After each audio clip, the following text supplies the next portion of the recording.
Ajá, así es, por si no lo sabían. Las que probablemente son sus películas favoritas de dinosaurios están basadas en libros.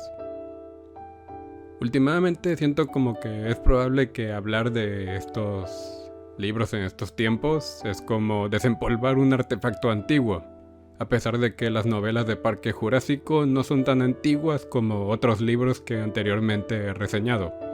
Pero puede que estas novelas de tecnotriller de ciencia ficción hayan quedado un tanto rezagadas por las películas. Que no les mentiré, soy de esa generación que creció viendo las primeras 3 pelis en VHS. Soy de esos niños que creció fascinado por estos enormes animales extintos que me transmitían tanto asombro como temor a veces. Por ello, de niño decía que iba a estudiar paleontología y ser como el Dr. Grant. El personaje de Alan Grant era de mis favoritos modelos a seguir en mi infancia. Y no tanto Ian Malcolm, cosa que para algunos les sorprenderá ya que, tal parece, los de mi edad, que también vieron Jurassic Park, el matemático Ian Malcolm era el rockstar que todos querían ser. Y algo me dice que muchos de ustedes también.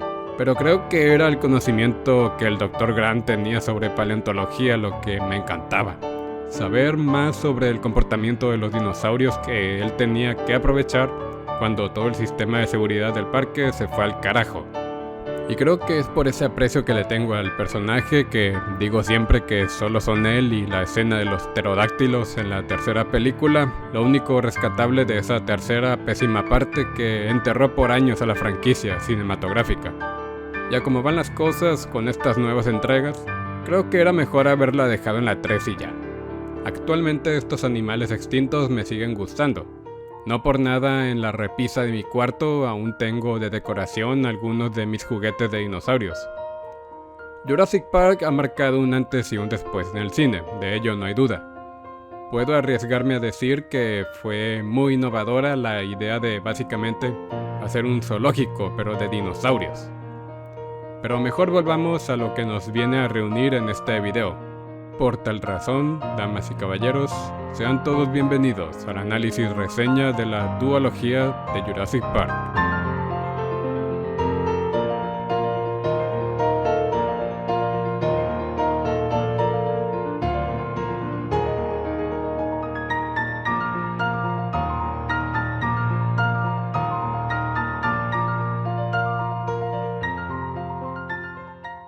Escritos por Michael Crichton en los 90s, se trata de los libros que Steven Spielberg tomaría muchos de sus elementos para adaptarlos en las primeras 2 películas. Pero vayamos poco a poco desmenuzando cada uno de los libros. Vayamos por el primero.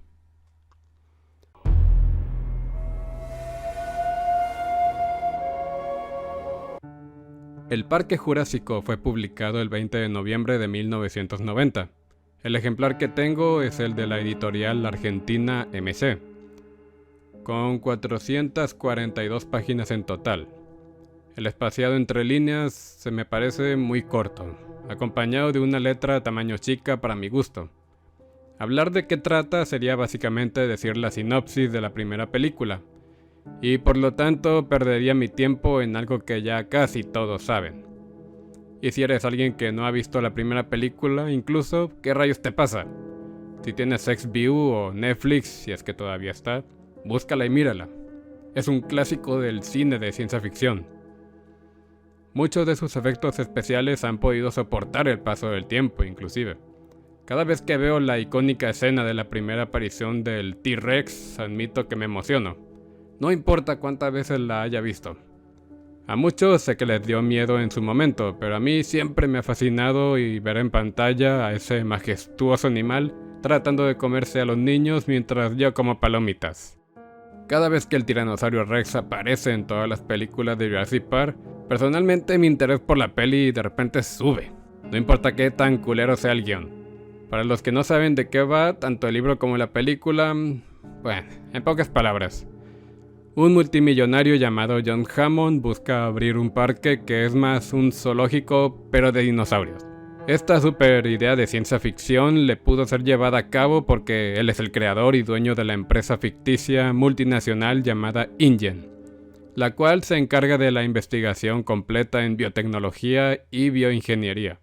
Una vez que ya está planeado abrirse el parque dentro de un año, y tras ocurrir un cierto accidente con uno de los dinosaurios carnívoros, Hammond invita a un grupo de paleontólogos y un matemático al lugar, de los más capacitados y reconocidos que existen en ese momento, para que ellos aprueben y confirmen que el parque es seguro y así recibir visitas. Sin embargo, las cosas en el parque tomarán un giro caótico cuando todo el sistema, incluido el que mantiene encerrados a los dinosaurios, deja de funcionar por culpa de una sola persona, que ya todos los que vieron la peli saben a quién me refiero. A partir de ese momento, todo se resumirá a una sola cosa: sobrevivir. Como pueden ver, la trama principal, tanto del libro y película, son las mismas. Lo que cambia más notablemente son los capítulos o partes del libro que no incluyeron en la peli. Otra diferencia que noté es que en el libro, el personaje del Dr. Grant es más llevadero con los niños, a diferencia de la película en donde él admite que no tiene paciencia con ellos. Ese pequeño aspecto sirve como ligero desarrollo del personaje cuando tuvo que cuidar a los dos nietos de John. Y hablando de este anciano millonario, en la novela este personaje es más frío y calculador, a diferencia de lo bonachón que es en la peli. En el libro se siente a John Hammond como alguien a quien no le interesa lo que estés haciendo. Si te necesita, hará todo lo posible para que lo ayudes. Además que no soporta algunos de los comentarios que Ian Malcolm hace cuando los dos cruzan palabras.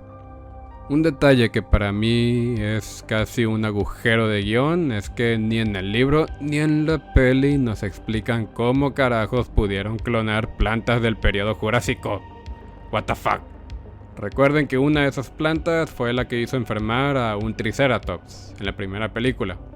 Otro punto que me gustó del libro fue que antes de que los personajes sean llevados a la isla Nublar, el Dr. Grant y la Dra. Sattler tienen la visita de un trabajador de la Agencia de Protección Ambiental, quien busca desenmascarar los planes secretos que John Hammond ha estado haciendo en su isla. Recordemos que lo ocurrido en el Parque Jurásico toma lugar en una isla alquilada de Costa Rica. Esto porque Hammond en un principio quería mantener en secreto lo que su grupo de científicos y trabajadores estaban haciendo ahí.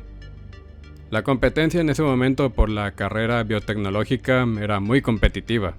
Lo del proyecto del Parque Jurásico en la novela era algo más secreto que como se siente en el film. Y bueno, podría seguir y seguir con las diferencias, pero creo que eso será mejor analizado para otro video. De este primer libro ya nada más diré que si te gusta el thriller y el sci-fi, Jurassic Park es un muy buen libro. Y si lo puedes conseguir en librerías de libros usados con el logo del parque, que es el símbolo de la franquicia que ven en este momento, mejor. Ya que como curiosidad, el icónico logo del parque fue el que el autor originalmente pidió para su libro, y no en sí para la película. Sin embargo, le fascinó también a Steven Spielberg, que igual lo tomó. Quien diseñó el logo fue el estadounidense Chip Kidd.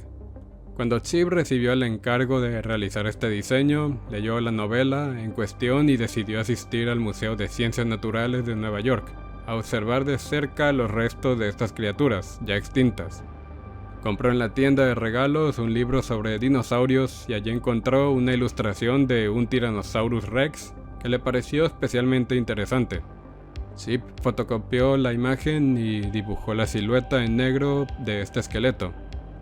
Ese sencillo dibujo sobre fondo blanco se convertiría finalmente en la mítica portada de este bestseller. Prácticamente a la vez que se estrenaba esta novela, Universal Studios compró sus derechos y en 1993 se estrenó la famosa adaptación cinematográfica. Otro detalle más a añadir por si aún no tienen ganas de leer este libro, el final es muy distinto al de su adaptación. Demasiado. Algo un tanto desalentador y oscuro de hecho. Ahora ya, continuemos nuestro recorrido con el siguiente y último libro.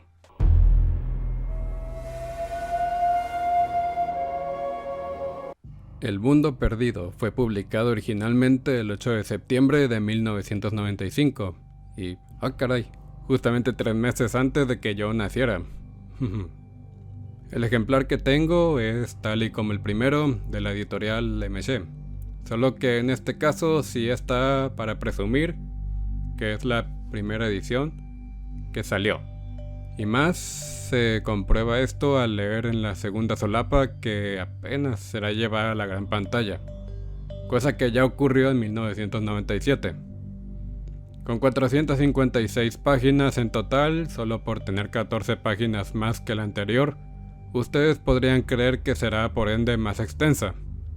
Sin embargo, yo la sentí esta segunda parte más corta.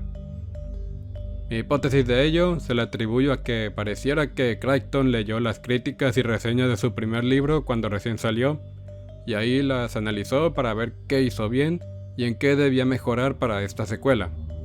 Porque no manchen, les juro que eso parece que ocurrió acá. La narrativa de Crichton acá es muchísimo más dinámica y atrapante que en la primera novela. Su único defecto sigue siendo que le falta desarrollar a sus personajes, pero el resto, entretenimiento puro.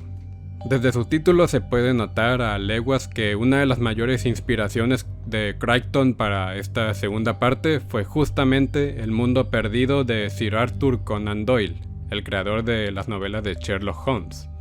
Lo atrayente de ambas obras es prácticamente lo mismo: el posible hallazgo de toda una biodiversidad escondida en alguna parte de Sudamérica, donde todavía viven dinosaurios. Solo que los dinosaurios de Crichton fueron genéticamente creados, mientras que en el clásico de Conan Doyle son dinosaurios que sobrevivieron a su extinción. La secuela de Jurassic Park toma lugar 6 años después de lo ocurrido en el primer libro. En las playas de Costa Rica empiezan a aparecer cadáveres de dinosaurios. De esto está enterado e interesado el paleontólogo Richard Levin, porque para él esto podría significar que en alguna parte de Costa Rica pudiera existir algo como un mundo perdido, donde aún habitan los dinosaurios. Richard le cuenta estos hallazgos a Ian Malcolm, el matemático que fue uno de los sobrevivientes del primer libro. Perdón si esto puede ser un spoiler para los que ni siquiera han visto las películas, pero será el único que diré, el último, no se preocupen. Luego de lo que pasó Ian Malcolm en el Parque Jurásico, al principio se niega a cooperar con el plan de Levin, que es el de emprender una expedición para encontrar aquel supuesto mundo perdido, que asegura que existe. Sin embargo, al pasar los meses y enterarse de que Richard ha desaparecido, más la posibilidad de que un viejo interés amoroso suyo, la doctora Sarah Harding, vaya a la expedición, Ian Malcolm está dispuesto a ser parte de esa desconocida y peligrosa aventura.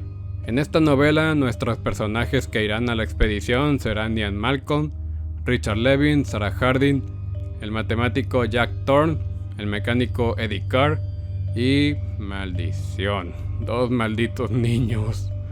Algo que siempre detesté en las películas era que siempre involucran a niños. Muy hartante eso es para mí.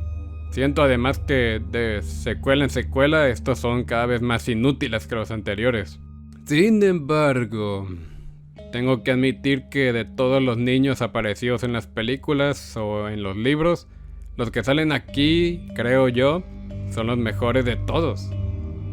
Harvey y Kelly, de 11 y 13 años de edad respectivamente, me parecen de los mejores niños en toda la franquicia. Luego de leer este libro, no dejaba de preguntarme, Spielberg, ¿por qué carajos no metiste a estos personajes en la jodida película? En vez de esa hija mulata de Ian que solo sabía gimnasia olímpica y que con ella protagonizó el momento más WTF, donde mata a un raptor haciendo eso. Esa niña negrita, hija de Ian, se llama Kelly. Sí, pero nada que ver con la Kelly del libro. Ambos niños de esta novela son amigos de Levin. Son los típicos niños molestados por sus compañeros de escuela por ser los más listos del salón.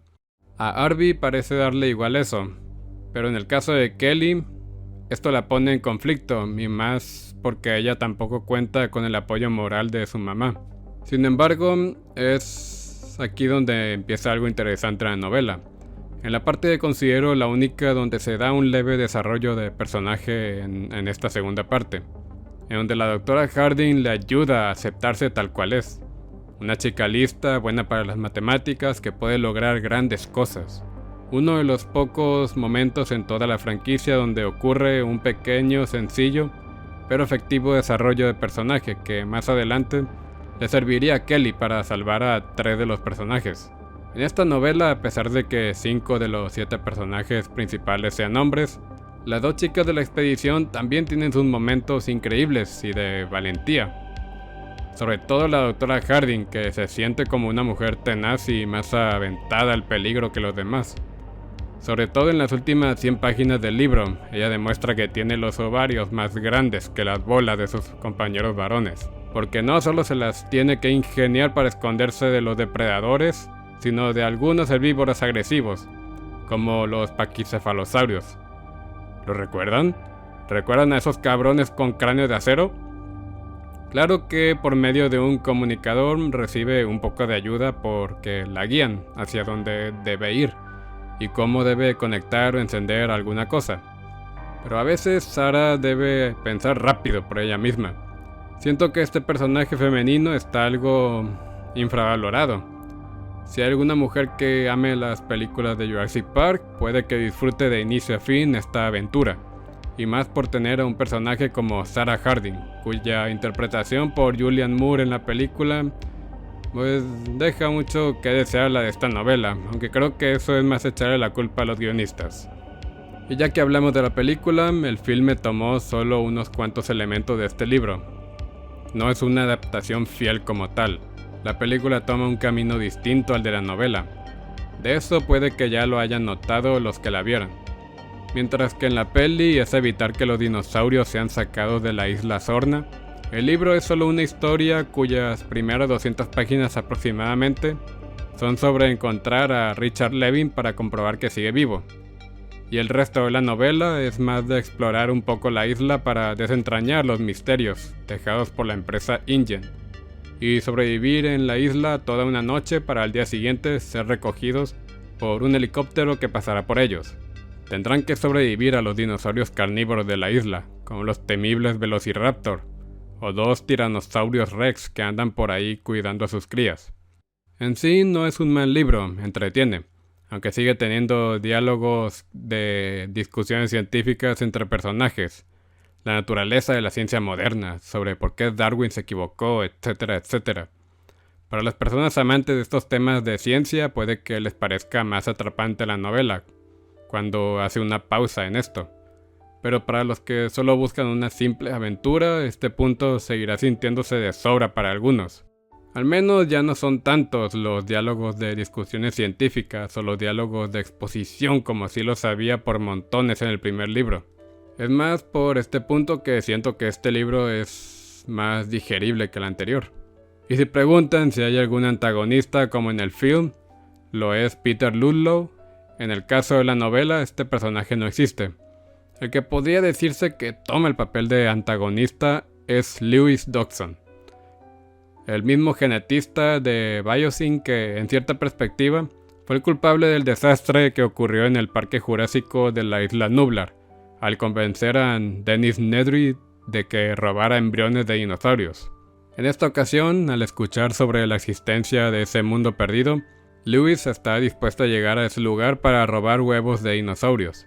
Y pongo en duda si ponerlo en sí como antagonista, ya que Dodgson solo contaba con 2 acompañantes más. En sí, no contaban con mucha más gente que los apoyara como sí los tenía Ludlow en la película. En conclusión, El mundo perdido de Michael Crichton es más una novela de aventuras que un tecno-thriller como lo era su predecesora. También tiene sus momentos de tensión, pero creo que estos se cuentan con los dedos de una mano. En conclusión, para los amantes de las películas de Jurassic Park, como yo, está bien que le den una leída al material original.